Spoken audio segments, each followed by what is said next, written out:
नमस्कार, स्वागत है आप सभी का।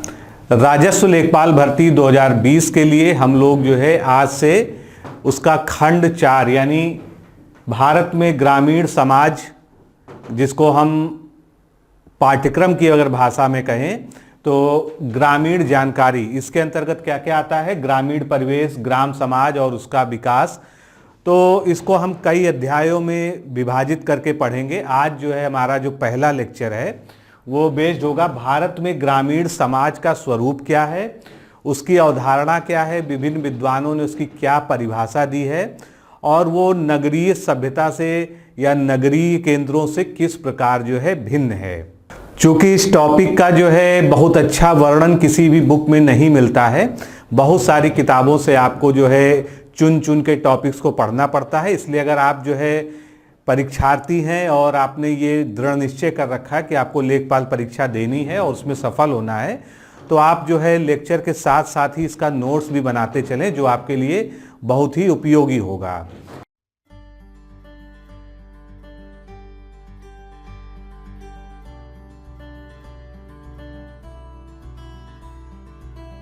क्या आप राजस्व लेखपाल भर्ती परीक्षा 2020 के लिए तैयारी कर रहे हैं? तो जुड़िए हमारे 90 दिन के क्रैश कोर्स प्रोग्राम से। इस क्रैश कोर्स का उद्देश्य छात्रों को घर बैठे राजस्व लेखपाल परीक्षा की संपूर्ण तैयारी करवाना है।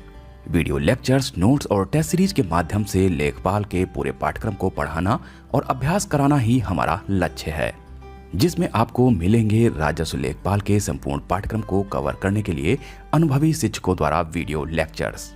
साथ ही मिलेगा वीडियो लेक्चर्स में पढ़ाए गए टॉपिक्स का टॉपिक वाइज नोट्स पीडीएफ में। वीडियो लेक्चर्स ज्वाइन करने वाले छात्रों को फ्री टेस्ट सीरीज, जिसमें कि 10 ऑनलाइन टेस्ट और उनकी व्याख्यात्मक हल वाली पीडीएफ होगी, दी जाएगी। ध्यान दें, यह टेस्ट सीरीज परीक्षा से 1 से 1.5 माह पूर्व शुरू होगी। 10 मई से ऑनलाइन वीडियो क्लासेस स्टार्ट होंगी तथा शुरुआती दिनों में आपको 2 वीडियो क्लासेस दी जाएंगी, जिसकी संख्या धीरे धीरे बढ़ाई जाएगी। वीडियो लेक्चर्स में किसी भी एक विषय के टॉपिक के पूरा होते ही उस टॉपिक की पीडीएफ रिवीजन करने के लिए दी जाएगी। वीडियो लेक्चर्स में आपके प्रश्नों एवं डाउट्स का निराकरण संबंधित शिक्षक द्वारा एक ही वीडियो में अलग से वीडियो बनाकर किया जाएगा। जिन आशंकाओं का निवारण व्यक्तिगत रूप से किया जा सकता है, उनके लिए व्यक्तिगत मार्गदर्शन भी दिया जाएगा। सभी वीडियो लेक्चर्स पहले से ही रिकॉर्डेड होंगे तथा लाइव क्लास नहीं होगी, जिससे छात्र अपनी सुविधा के अनुसार किसी भी समय वीडियो लेक्चर्स को देख सकेंगे। वीडियो लेक्चर्स एंड्रॉयड ऐप के माध्यम से आपको दिए जाएंगे तथा वीडियो को ऐप में ही डाउनलोड कर कितनी भी बार देखने की सुविधा मिलेगी। करंट अफेयर से संबंधित वीडियो परीक्षा की निर्धारित तिथि से 20 दिन पहले दिए जाएंगे। यदि परीक्षा के पाठ्यक्रम में कोई बदलाव आता है तो हम उस बदलाव के अनुसार कोर्स को भी अपडेट करेंगे। ये हमारी नैतिक जिम्मेदारी भी है। तो जुड़िए हमारे राजस्व लेखपाल भर्ती परीक्षा 2020 के 90 दिन के क्रैश कोर्स प्रोग्राम से। अधिक जानकारी के लिए 9506742546 पर लेखपाल लिखकर व्हाट्सएप करें या कॉल करें। चलिए शुरू करते हैं। सबसे पहले हम ये बात करते हैं कि भारत में जो है ग्रामीण समाज का स्वरूप क्या है। तो भारत की जो आत्मा है वो गांव में बसती है। ये जो है बहुत सारे विद्वानों ने इस तरह के कथन कहे हैं और महात्मा गांधी, जो हमारे राष्ट्रपिता भी हैं, उनके द्वारा जो है ग्रामीण स्वराज का सपना देखा गया था और जीवन पर्यंत उन्होंने जो है ग्रामीण स्वराज को, गांव को स्वावलंबी कैसे बनाया जाए और गांव जो है एक मजबूत प्रशासनिक इकाई बने, खुद वहां का प्रशासन वहां के लोग चलाएं। यानी अगर हम कहें तो पंचायती राज की एक परिकल्पना उनके दिमाग में जो है शुरुआत से ही थी और उसके लिए वो लगातार काम करते रहे, क्योंकि वो जो है केंद्रीकृत शासन के विरुद्ध थे। उनका मानना था जो है कि केंद्रीकृत शासन जो है भारत जैसे देश के लिए जो है उपयुक्त नहीं है, क्योंकि यहाँ पर जो है मैक्सिमम समाज जो है वो ग्रामीण समाज है, अर्थव्यवस्था जो है कृषि पर आधारित है। तो महात्मा गांधी जी के ही कुछ कोट से, जो उनके जो है विभिन्न पुस्तकों में जो है उनके द्वारा लिखे गए हैं, उससे हम जो है इस लेक्चर की शुरुआत करते हैं। तो सबसे पहला जो कोटेशन है उसको हम पढ़ते हैं। दिल्ली भारत नहीं है, भारत तो गांव में बसता है। यानी इसका जो है सेंस क्या है कि जो शहर हैं, जो आधुनिकीकरण की दौड़ में जो है अंधाधुंध भागे जा रहे हैं, वो असली भारत नहीं है। भारत तो कहां पर है, भारत जो है गांव में बसता है। इसके बाद एक और कोट उनका है, स्वाधीन भारत की राजनीतिक व्यवस्था में ग्राम ही केंद्र में होना चाहिए और वही व्यवस्था की इकाई माना जाना चाहिए। यानी उन्होंने जो है पूरे प्रशासनिक व्यवस्था की, आर्थिक व्यवस्था की जो है एक इकाई के रूप में ग्राम की जो है परिकल्पना की थी कि गांव ही जो है ऐसे केंद्र बने जो राजनीति और आर्थिक गतिविधियों का जो है एक केंद्र बने और एक इकाई के रूप में कार्य करें। अगला क्योट उनका क्या है, यदि देश का विकास करना है तो पहले हमें गांव पर विशेष ध्यान देना चाहिए, क्योंकि परिस्थितियां भी ऐसी थी। भारत जो है उस समय बहुत ज़्यादा ग्रामीण था आज की तुलना में जो है, क्योंकि आज जो है शहरों की संख्या बढ़ चुकी है, नगरीकरण का प्रतिशत धीरे धीरे जो है भारत में बढ़ रहा है, लेकिन उनके समय में ग्रामीण समाज जो है सबसे ज़्यादा जो है प्रभावशाली था। उसकी आबादी जो है सबसे ज़्यादा हुई करती थी और सबसे ज़्यादा क्षेत्रफल पर जो है ग्रामीण समाज था। अगला जो है उनका कथन क्या है, आर्थिक समृद्धि के लिए यह आवश्यक है कि इसकी बागडोर गांवों के अधीन होनी चाहिए। यहाँ पर भी जो है उन्होंने जो गांव की आर्थिक स्वतंत्रता, राजनीतिक स्वतंत्रता का चिंतन किया था और जब तक वो रहे तब तक उन्होंने जो है गांवों में जो है किस प्रकार का जो है राज्य होना चाहिए, गांव का स्वशासन, गांव में स्वशासन की पद्धति अपनाई चाहिए, गांव में जो है आर्थिक क्रियाकलापों के केंद्र जो है गांवों को बनाना चाहिए।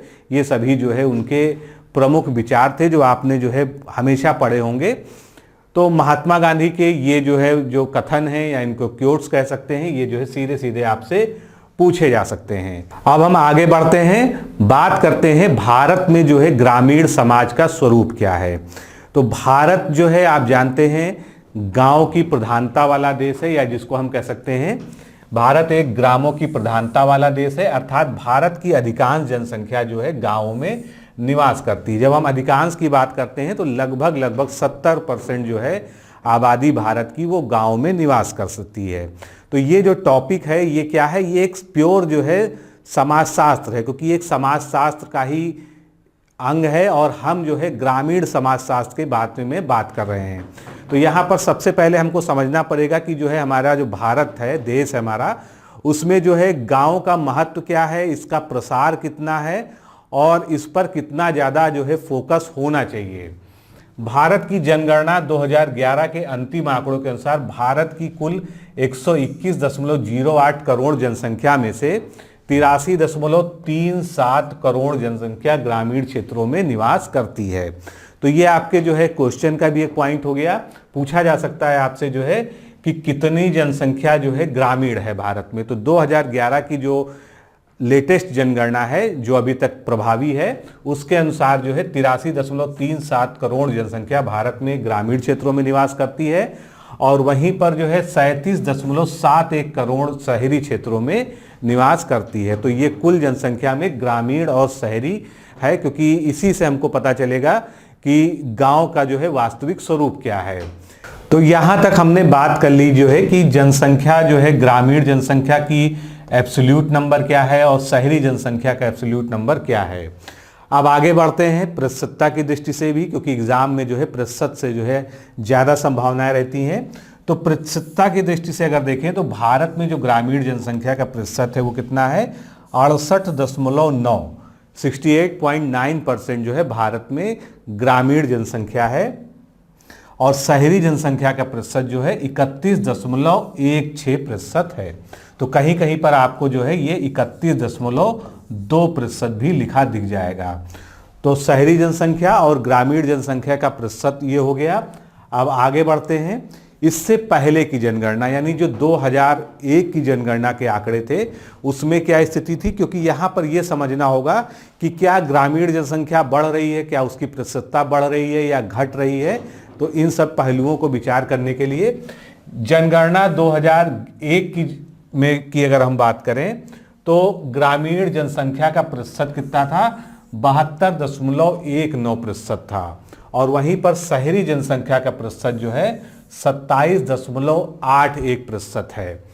2001 से 11 के मध्य यानी ये 10 सालों के बीच जो है जो अंतर आया है, यानी इसको हम क्या कह सकते हैं, 10 की वृद्धि कह सकते हैं। तो 2001 के दशक में ग्रामीण जनसंख्या में 12.22% तथा शहरी जनसंख्या में 31.8% की वृद्धि दर्ज की गई है। ये क्या है? ये दशकीय वृद्धि है। इसको याद रखिएगा कि ये जो आंकड़े हैं यानी 12.22% शहरी ग्रामीण जनसंख्या में और 31.8% जो है शहरी जनसंख्या में, तो ये जो है दोनों ही 2001 से 2011 के मध्य जो है जो ग्रामीण और शहरी जनसंख्या में 10 की वृद्धि है उसके आंकड़े हैं।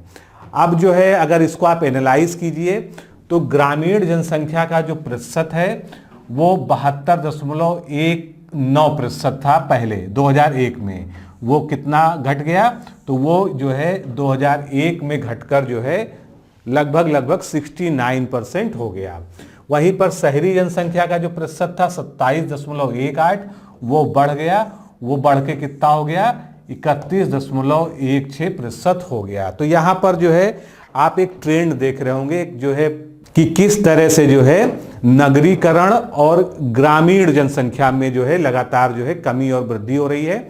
तो ग्रामीण जनसंख्या का प्रतिशत जो है घट रहा है भारत में और नगरीय जनसंख्या का धीरे धीरे बढ़ रहा है, क्योंकि अब जो है औद्योगिकरण और नगरीकरण जो है बहुत तेजी से हो रहा है। इसी तरह से अगर प्रतिशतता में देखें तो ग्रामीण जनसंख्या में जो 10 की वृद्धि है वो 12.22% है और शहरी जनसंख्या में जो है ये वृद्धि बहुत तेज है, यानी 31.8% की 10 की वृद्धि है, जो कि ग्रामीण जनसंख्या की 10 की वृद्धि से कम हो रही है। आगे चलते हैं। अब इन्हीं डाटा को जो है हम यहाँ पर टेबुलर फॉर्म में एक बार समझ लेते हैं। तो सबसे पहले हम जो है बात करेंगे 2001 की जनगणना के डाटा की। तो 2001 में अगर हम बात करें तो भारत की कुल जनसंख्या कितनी थी? 102.9 करोड़। यहाँ पर ये करोड़ में लिखा हुआ है। वहीं पर 2011 में जो है ये बढ़कर हो गई 121.08 करोड़। तो ये जो अंतर आया वो कितना आया? 18.15 करोड़, क्योंकि ये डाटा जो है करोड़ में दिया हुआ है। अब ग्रामीण जनसंख्या की तरफ चल सकते हैं। तो ग्रामीण जनसंख्या में 2001 में कितनी जनसंख्या थी कुल? तो 2001 की जनगणना में 74.26 करोड़ जो है भारत में ग्रामीण जनसंख्या थी। वही बढ़कर कितनी हो गई? 83.37 करोड़ हो गई 2011 की जनसंख्या में। और ये जो है जनसंख्या में जो वृद्धि दर्ज की गई वो 9.08 करोड़, यानी जो ग्रामीण पॉपुलेशन ग्रामीण जनसंख्या बढ़ी वो 10 सालों में कितनी बढ़ गई? 9.08 करोड़ बढ़ गई। यहीं पर इसके प्रतिशत की भी बात कर लेते हैं। तो 2001 में ये प्रतिशत कितना था? 72.19% था और ये जो है 2011 में 68.84% हो गया। तो यहाँ पर क्या हुआ? गिरावट आ गई, प्रतिशतता की दृष्टि से जो है ये गिर गया। शहरी जनसंख्या 28.6 करोड़ थी 2001 में और 10 साल बाद जो जनगणना हुई 2011 में 37.71 करोड़ हो गई, यानी ये बढ़ी। और ये कितनी बढ़ी? 9.1 करोड़ आबादी जो है भारत में शहरों की बढ़ गई। तो प्रतिशतता की दृष्टि से इसी को देख लें। 2001 में 27.81% जनसंख्या थी किसकी? शहरी क्षेत्र में। ये प्रतिशतता की बात हो रही है, यानी शहरी जनसंख्या का जो प्रतिशत 2001 में था वो 27.81 था और वही 2011 में 31.2% हो गया। तो यहाँ पर क्या हुआ? यहाँ पर शहरी जनसंख्या के प्रतिशत में बढ़ोतरी हुई, लेकिन ग्रामीण जनसंख्या के प्रतिशत में जो है कमी आई। यानी निष्कर्ष क्या निकलता है? निष्कर्ष ये निकलता है कि भारत में जो है ग्रामीण जनसंख्या धीरे धीरे सिकुड़ रही है, क्योंकि जो गांव थे वो धीरे धीरे कस्बों में जो है परिवर्तित हो रहे हैं, जो कस्बे थे वो शहर में बदल रहे हैं और शहर जो है महानगरों की तरफ जो है बढ़ रहे थे। तो ये जो है औद्योगिकीकरण और जो है आधुनिकीकरण के इस दौर में जो है शहरीकरण जो है बहुत तेजी से विस्तृत हो रहा है। तो यहाँ तक जो है हम लोगों ने ये समझा कि भारत में जो है ग्रामीण जो जनसंख्या है या ग्रामीण आबादी है वो किस तरह से लगातार कम हो रही है, उसका स्वरूप जो है कैसे कम हो रहा है। अब ग्राम की अवधारणा क्या है, यानी भारत में जो है ग्राम को किस तरह से परिभाषित किया जाता है, इसके आधारभूत लक्षण क्या हैं, ऐसी कौन कौन सी विशेषताएं हैं जो गांवों को शहरों से अलग करती है, यही चीज़ें जो है आपके इस पॉइंट में इम्पॉर्टेंट है। तो भारत में जो है ग्रामीण सभ्यता का जो है इतिहास बहुत ही पुराना है। अगर हम देखें तो वैदिक संस्कृति से लेके और लगातार जो है भारत की जो है ग्रामीण सभ्यता में लगातार उसके स्वरूप में परिवर्तन आ रहा है, लेकिन ग्रामीण समाज जो है उसमें सांस्कृतिक बदलाव, आर्थिक बदलाव के बाद भी जो है ग्रामीण परिवेश की जो है रूपरेखा या उसका स्वरूप जो है अभी बहुत ज़्यादा जो है बदला नहीं है। यह है कि विभिन्न कालों में जो है उसकी प्रशासनिक व्यवस्था, उसका जो है अर्थव्यवस्था, क्योंकि आज भी जो है ग्राम या गांव जो है ये कृषि प्रधान होते हैं। तो भारत में ग्रामीण सभ्यता का इतिहास बहुत ही पुराना है। ऋग वैदिक काल की अगर बात करें तो राज्य की सबसे छोटी इकाई वहां पर परिवार होती थी। इस परिवार को कुल भी कहा जाता था, कुटुंब भी कहा जाता था। तो थोड़ा सा ऐतिहासिक परिदृश्य में यहाँ चलते हैं। तो राज्य की सबसे छोटी इकाई क्या हो गई, कुल या परिवार थी, जिसको कुटुंब भी कहा जाता था। कुछ परिवारों को मिलाकर यानी कुछ कुलों को मिलाकर एक ग्राम बनता था। यानी उस समय ग्राम की क्या परिकल्पना थी कि कुछ जो है कुल हुआ करते थे, कुटुंब हुआ करते थे जो एक समूह में रहते थे, और उन सारे समूहों को यानी कुटुंबों को मिलाकर एक ग्राम की संरचना होती थी। और इस ग्राम के स्वामी को जो है ग्रामीणी या वज्रपति कहा जाता था। स्वामी का अर्थ यहाँ पर है कि इसका प्रशासक, इसकी देखरेख करने वाला, या सीधे सीधे कह लिए गांव का जो है एक प्रमुख जो मुखिया होता था, उसको उस समय ग्रामीणी या वज्रपति कहते थे। फिर अब ये कई सारे जो गांव हैं इनको जोड़ के एक विस बनता था। और विस क्या होता था, विस जो है आज के अगर दृष्टि में देखें तो एक जिले का स्वरूप जो है अगर आप समझ लें तो एक विस जो है एक जिले जैसी जो है संस्था थी, और विस मिलकर जो है एक जन बनता था। और ये जन क्या था, इसको राष्ट्र या राज्य कहते थे, और इसका जो प्रमुख होता था वो राजा होता था। तो समाज की सबसे बड़ी इकाई राज्य के लिए जन शब्द का प्रयोग किया जाता था या प्रयोग मिलता है। तो जो समाज की सबसे छोटी इकाई क्या थी उस समय, कुल, परिवार या कुटुंब थी। और जो सबसे बड़ी इकाई थी जिसको हम आज की डेट में स्टेट या राज्य कहते हैं या राष्ट्र भी कह सकते हैं, उसके लिए उस समय जो है जन शब्द का प्रयोग मिलता है। विस जो है जो कई सारे जो है ग्रामों के मिलने से बनता था, उसका जो सर्वोच्च अधिकारी होता था वो विसपति कहलाता था। सर्वोच्च अधिकारी जो वहाँ का प्रशासक होता था, जो पूरे जो है उसकी देखरेख करता था। और जन का सर्वोच्च अधिकारी, जन का मतलब एक स्टेट, एक राज्य जो थी वहाँ पर, वो जनपति होता था और यही राजा होता था। यानी पूरे उस जो है राज्य का जो राजा होता था उसको जनपति या राजा कहते थे। और राजा को जो है गोप जनश्यप भी कहते हैं, ये भी जो है वर्णन मिलता है।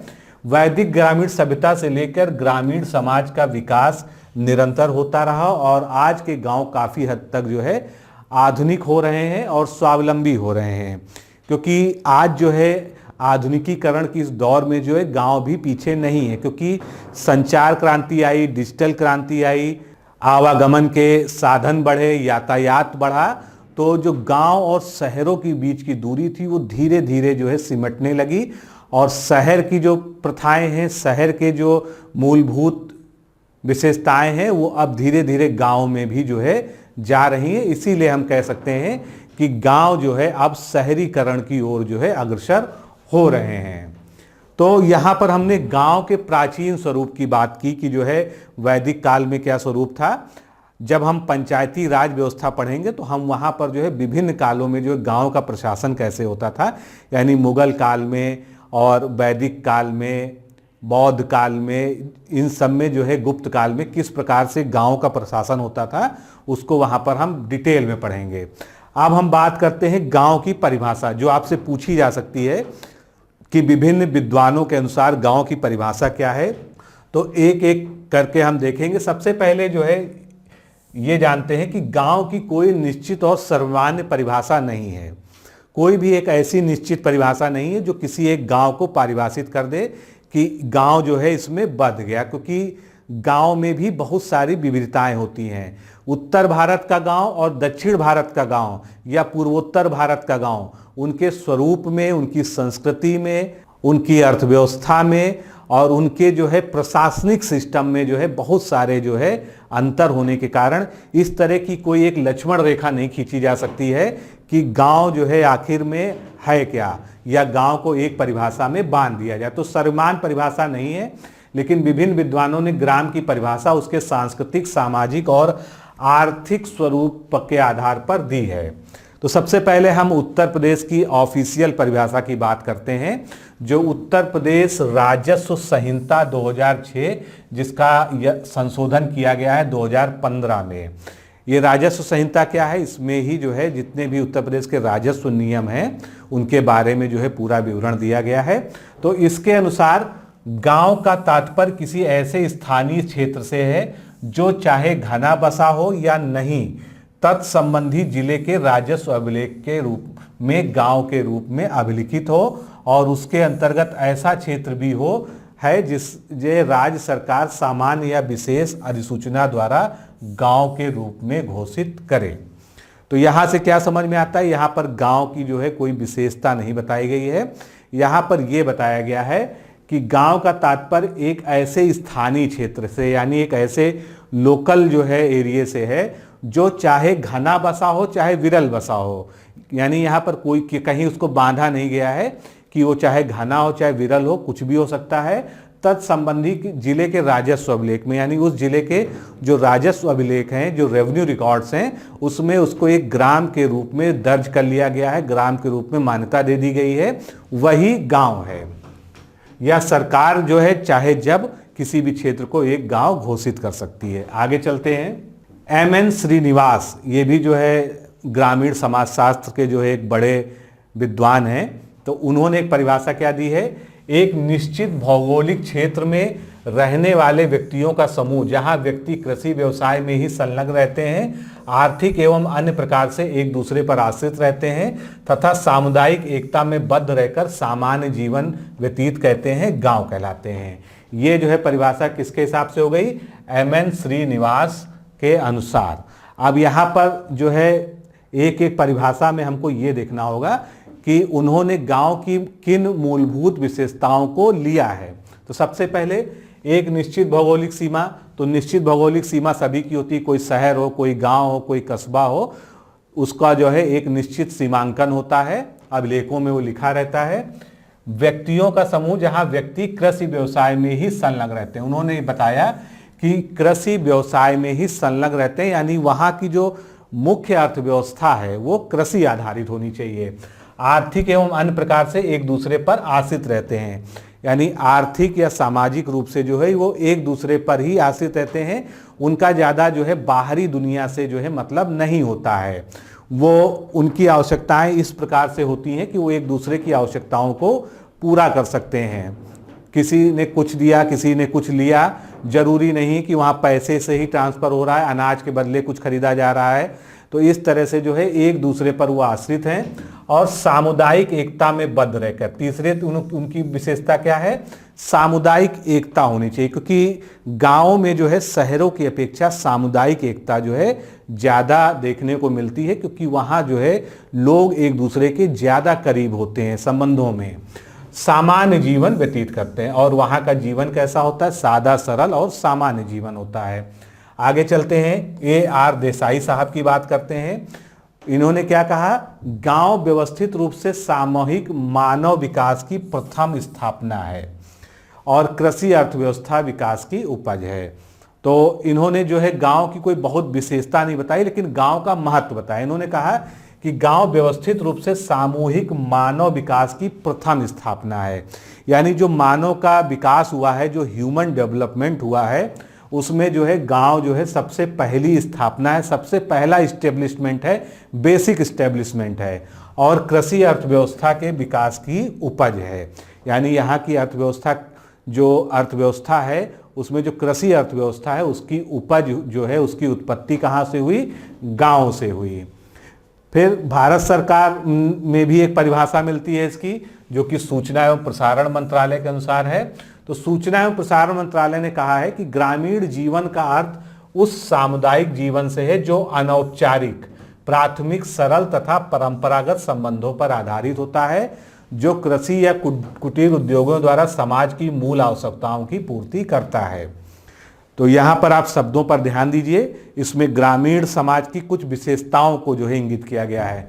सबसे पहले क्या किया गया है कि गांव में जो संबंध होते हैं लोगों में आपस में, वो अनौपचारिक होते हैं, यानी वो औपचारिकता से बंधे हुए नहीं होते हैं, प्राथमिक होते हैं, बिल्कुल प्राथमिक तरह सरल होते हैं और परंपरागत रूप से चले आ रहे हैं, काफी पुराने, और वो परंपरा से जो है एक पीढ़ी से दूसरी पीढ़ी में चलते चले जा रहे हैं, जो कृषि या कुटीर उद्योगों के द्वारा समाज की मूल आवश्यकताओं की पूर्ति करता है।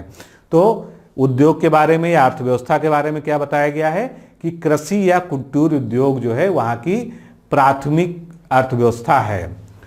प्रोफेसर रविंद्रनाथ मुखर्जी के अनुसार गांव वह समुदाय है जहां अपेक्षाकृत अधिक समानता, अनौपचारिकता, प्राथमिक समूहों की प्रधानता, जनसंख्या का कम घनत्व तथा कृषि ही मुख्य व्यवसाय है। तो इस परिभाषा में अगर आप देखेंगे तो पिछली परिभाषाओं के ही जो है सारे लक्षण आपको दिखेंगे, लेकिन यहाँ पर इन्होंने एक नई चीज क्या बोली कि यहाँ पर जनसंख्या का कम घनत्व होता है, क्योंकि जब आप शहर की परिभाषा करते हैं तो शहर की परिभाषा के लिए 3 मानदंड हैं जो हम आगे देखेंगे, लेकिन उसमें जो महत्वपूर्ण क्या है कि जनघनत्व 400 व्यक्ति प्रति किलोमीटर स्क्वायर से कम ना हो। तो यहाँ पर क्या कहा गया है कि जनसंख्या का घनत्व कम हो, यानी यहाँ पर जो है जनसंख्या घनत्व कम होना चाहिए और कृषि जो है मुख्य व्यवसाय होना चाहिए। फिर एक और समाजशास्त्री हैं डॉक्टर अर्गल। डॉक्टर अर्गल ने कहा कि ग्राम एक सहवासी समुदाय है।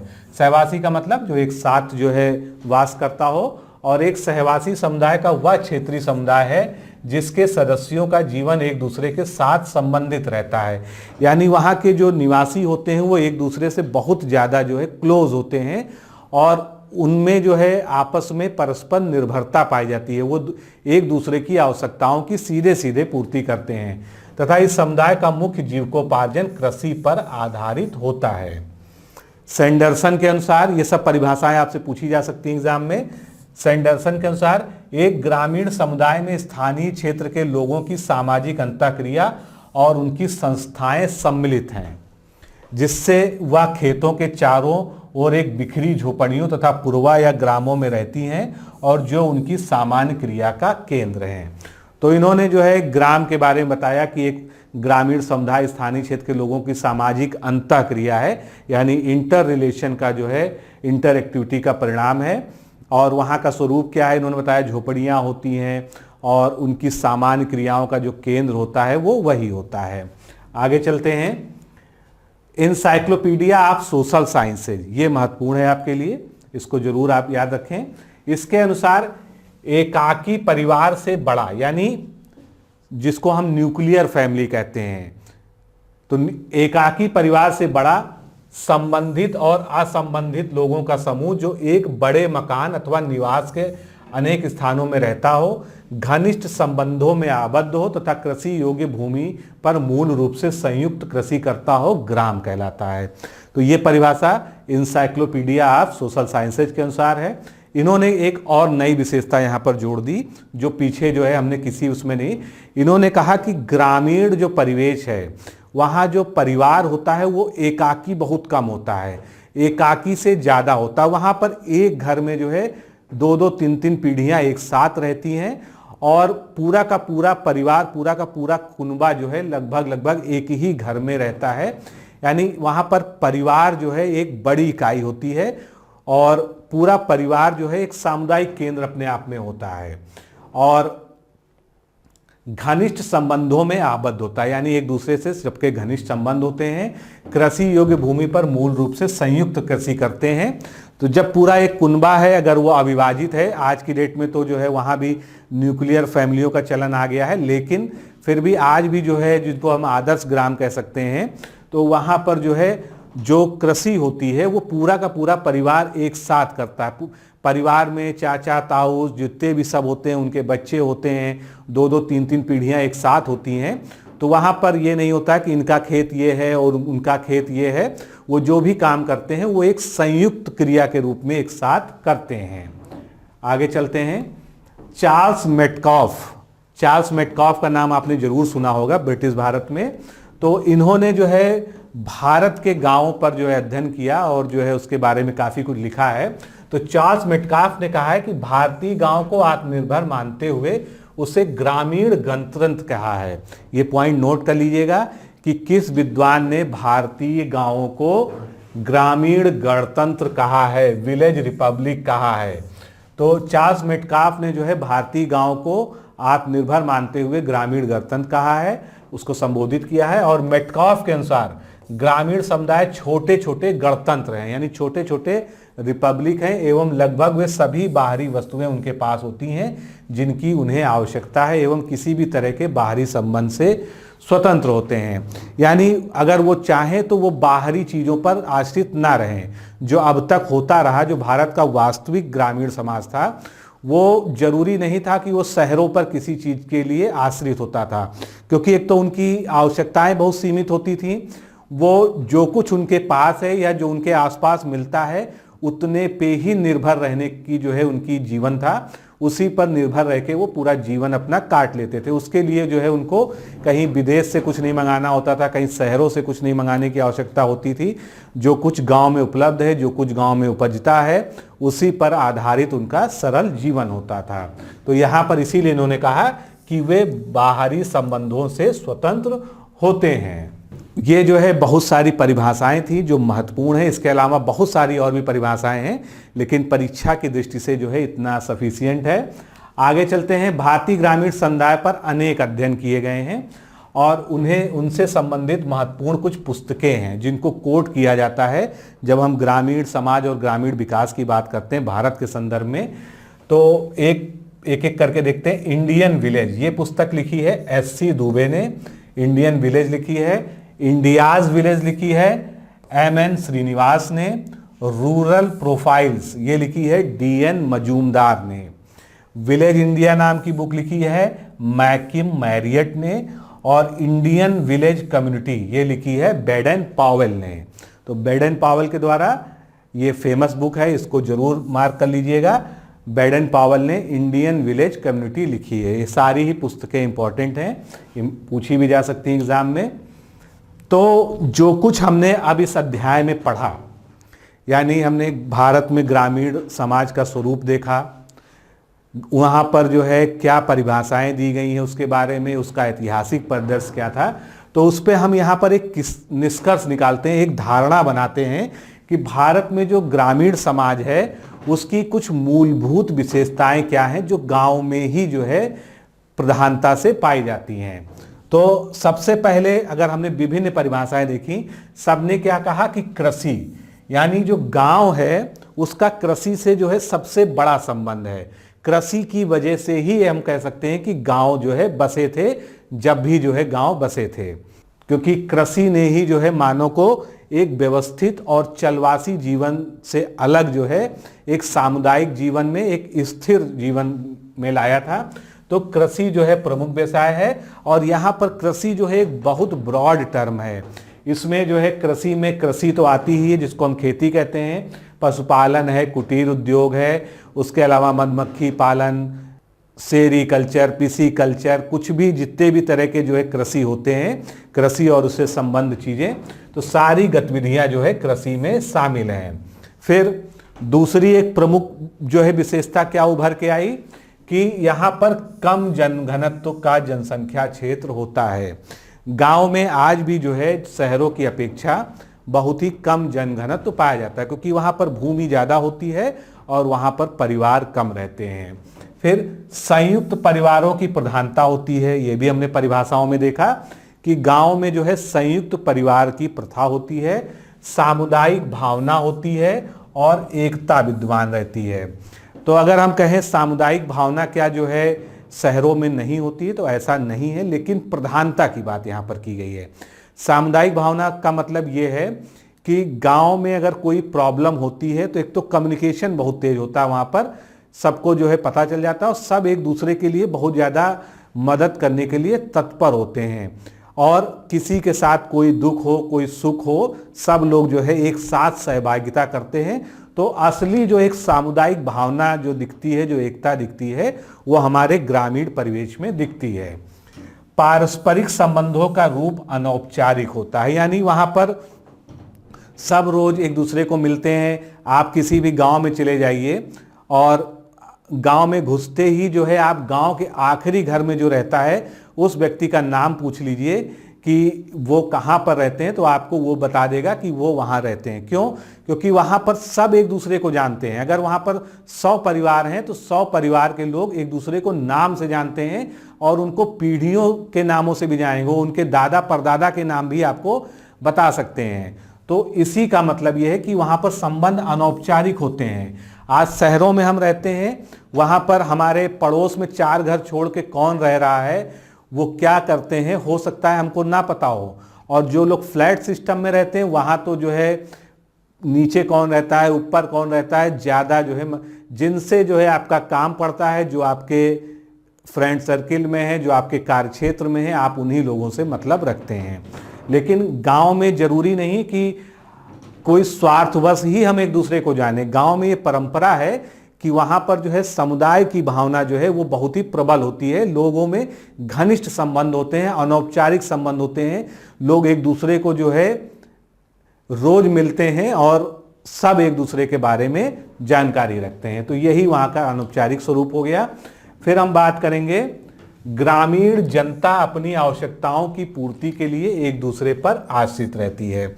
यानी अगर आज का संदर्भ ना लें, क्योंकि अब तो जो है गांव में टीवी भी है, फ्रिज भी है, एसी भी है लोगों के घरों में। तो अगर कुछ साल पहले की बात करें, 20 साल, 25 साल, 30 साल पहले, तो जो है गांव के लोग यानी ग्रामीण समाज जो था वो शहरी समाज पे डिपेंड नहीं हुआ करता था। गांव में वहाँ की सारी आवश्यकता की चीज़ें जो है मिल जाती थी। लेकिन जिस तरह से आधुनिकीकरण आया, औद्योगिकरण आया, लोग जो है गांव से शहरों की ओर भागने लगे और कृषि में जो है गिरावट जो आई। एक मुख्य वजह ये भी है कि कृषि में जो गिरावट आई, क्योंकि जिस तरह से जनसंख्या बढ़ी उस तरह से कृषि जोतों का आकार नहीं बढ़ पाया। कृषि पर निर्भर रहने वाली आबादी तो बढ़ती गई, लेकिन कृषि का जो है विकास उस तरह से नहीं हो पाया कि वो जो है पूरी की पूरी अर्थव्यवस्था को ग्रामीण क्षेत्र की संभाल सके। तो यहीं से जो है पलायन का दौर शुरू हुआ। लोग गांव से जो है शहरों की ओर जो है अंधाधुंध भागने लगे। फिर प्राथमिक संबंधों की प्रधानता होती है, हमने बात कर ही ली कि सभी में घनिष्ठ संबंध होते हैं और सबके संबंध बहुत ही प्राथमिक होते हैं। सादगी भरा सरल जीवन, धार्मिक एवं सांस्कृतिक पक्ष की प्रधानता, ये भी जो है गांव की ही विशेषता है।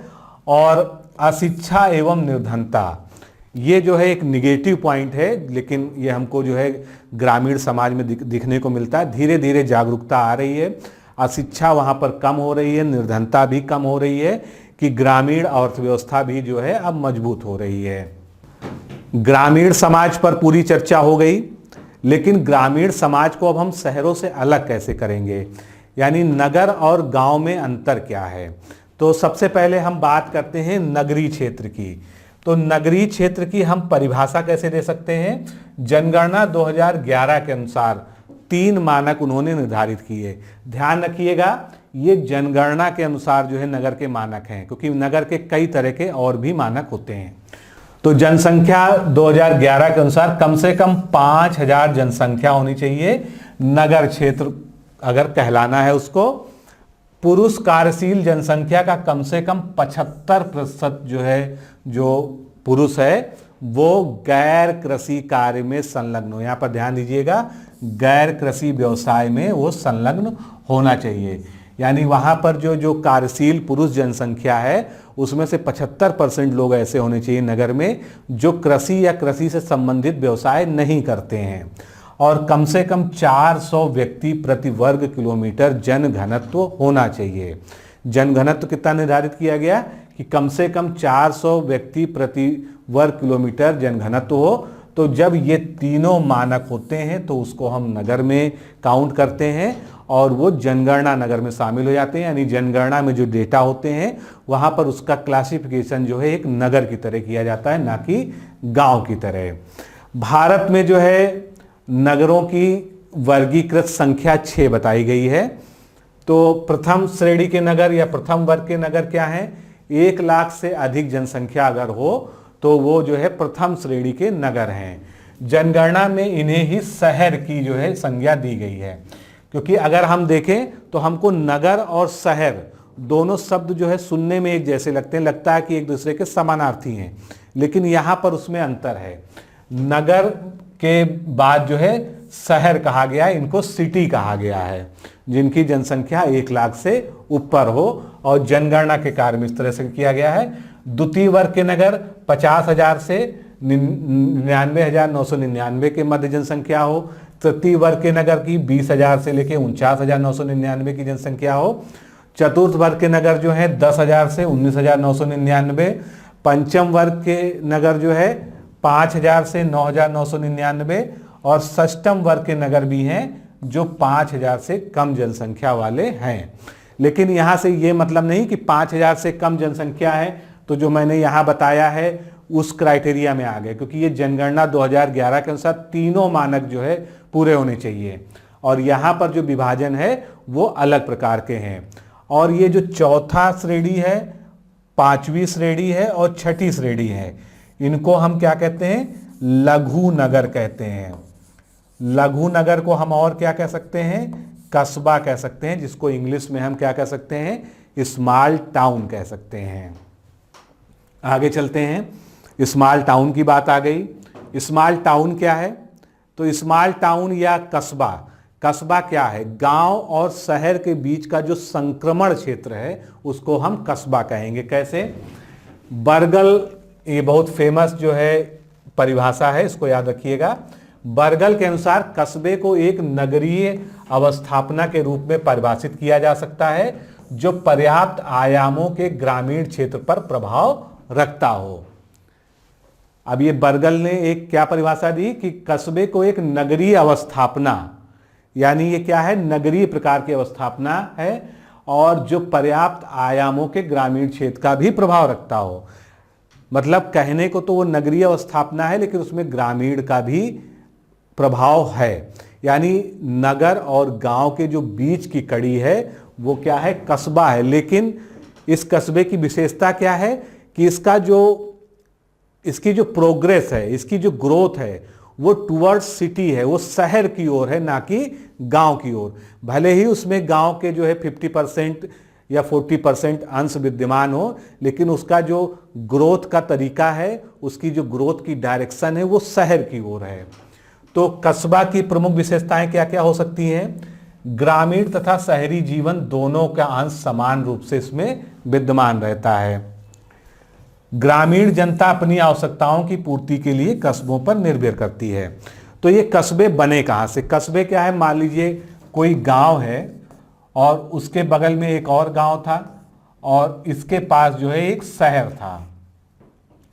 तो चूंकि इसकी दूरी ज़्यादा थी और इसकी दूरी कम थी, तो यहाँ पर जो है आपस में इंटरेक्शन ज़्यादा था। यातायात की सुविधा, संचार की सुविधा, या रोजगार की दृष्टि से, आर्थिक दृष्टिकोण से यहाँ जो है इस गांव में और इस शहर में जो है आपस में लोगों का आना जाना और मिलना जुलना था। तो क्या हुआ? प्रवृत्ति जो है अब धीरे धीरे जो है यहाँ के लोगों ने क्या किया? कृषि व्यवसाय को कम कर दिया, और वो क्या है? शहरों के जो व्यवसाय हैं उन पर उनकी निर्भरता बढ़ती गई। धीरे धीरे जो है वहाँ पर 50% जो है ग्रामीण व्यवस्था हो गई और 50% जो है शहरी व्यवस्था हो गई।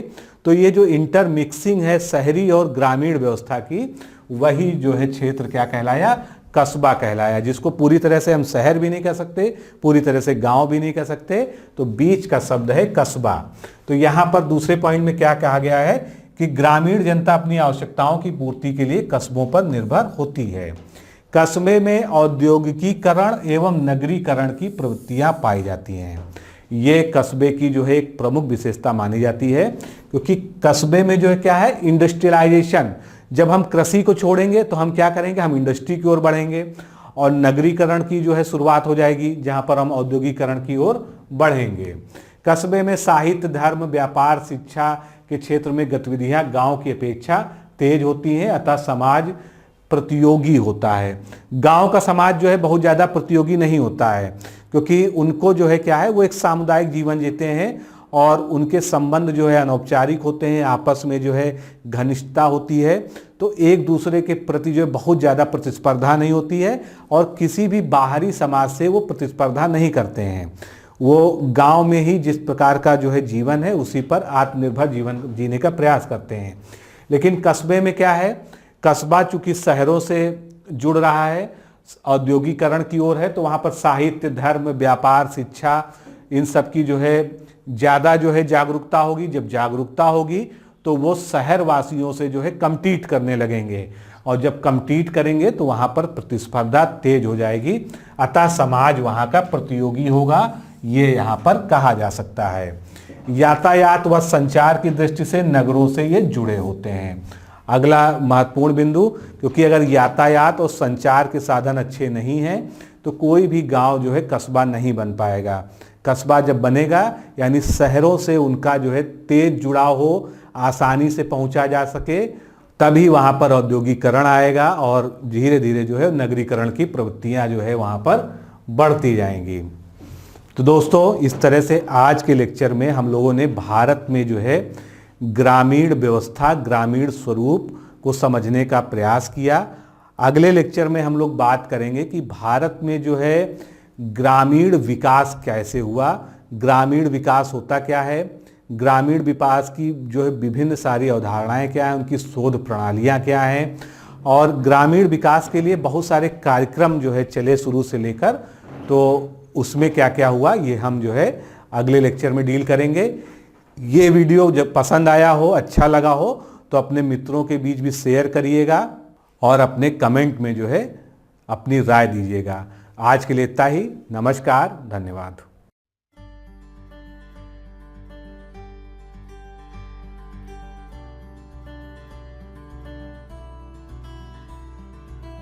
क्या आप राजस्व लेखपाल भर्ती परीक्षा 2020 के लिए तैयारी कर रहे हैं? तो जुड़िए हमारे 90 दिन के क्रैश कोर्स प्रोग्राम से। इस क्रैश कोर्स का उद्देश्य छात्रों को घर बैठे राजस्व लेखपाल परीक्षा की संपूर्ण तैयारी करवाना है। वीडियो लेक्चर्स, नोट्स और टेस्ट सीरीज के माध्यम से लेखपाल के पूरे पाठ्यक्रम को पढ़ाना और अभ्यास कराना ही हमारा लक्ष्य है, जिसमें आपको मिलेंगे राजस्व लेखपाल के संपूर्ण पाठ्यक्रम को कवर करने के लिए अनुभवी शिक्षकों द्वारा वीडियो लेक्चर्स। साथ ही मिलेगा वीडियो लेक्चर्स में पढ़ाए गए टॉपिक्स का टॉपिक वाइज नोट्स पीडीएफ में। वीडियो लेक्चर्स ज्वाइन करने वाले छात्रों को फ्री टेस्ट सीरीज, जिसमें कि 10 ऑनलाइन टेस्ट और उनकी व्याख्यात्मक हल वाली पीडीएफ होगी, दी जाएगी। ध्यान दें, यह टेस्ट सीरीज परीक्षा से 1 से 1.5 माह पूर्व शुरू होगी। 10 मई से ऑनलाइन वीडियो क्लासेस स्टार्ट होंगी तथा शुरुआती दिनों में आपको 2 वीडियो क्लासेस दी जाएंगी, जिसकी संख्या धीरे धीरे बढ़ाई जाएगी। वीडियो लेक्चर्स में किसी भी एक विषय के टॉपिक के पूरा होते ही उस टॉपिक की पीडीएफ रिवीजन करने के लिए दी जाएगी। वीडियो लेक्चर्स में आपके प्रश्नों एवं डाउट्स का निराकरण संबंधित शिक्षक द्वारा एक ही वीडियो में अलग से वीडियो बनाकर किया जाएगा। जिन आशंकाओं का निवारण व्यक्तिगत रूप से किया जा सकता है, उनके लिए व्यक्तिगत मार्गदर्शन भी दिया जाएगा। सभी वीडियो लेक्चर्स पहले से ही रिकॉर्डेड होंगे तथा लाइव क्लास नहीं होगी, जिससे छात्र अपनी सुविधा के अनुसार किसी भी समय वीडियो लेक्चर्स को देख सकेंगे। वीडियो लेक्चर्स एंड्रॉयड ऐप के माध्यम से आपको दिए जाएंगे तथा वीडियो को ऐप में ही डाउनलोड कर कितनी भी बार देखने की सुविधा मिलेगी। करंट अफेयर से संबंधित वीडियो परीक्षा की निर्धारित तिथि से 20 दिन पहले दिए जाएंगे। यदि परीक्षा के पाठ्यक्रम में कोई बदलाव आता है तो हम उस बदलाव के अनुसार कोर्स को भी अपडेट करेंगे। ये हमारी नैतिक जिम्मेदारी भी है। तो जुड़िए हमारे राजस्व लेखपाल भर्ती परीक्षा 2020 के 90 दिन के क्रैश कोर्स प्रोग्राम से। अधिक जानकारी के लिए 9506742546 पर लेखपाल लिखकर व्हाट्सएप करें या कॉल करें।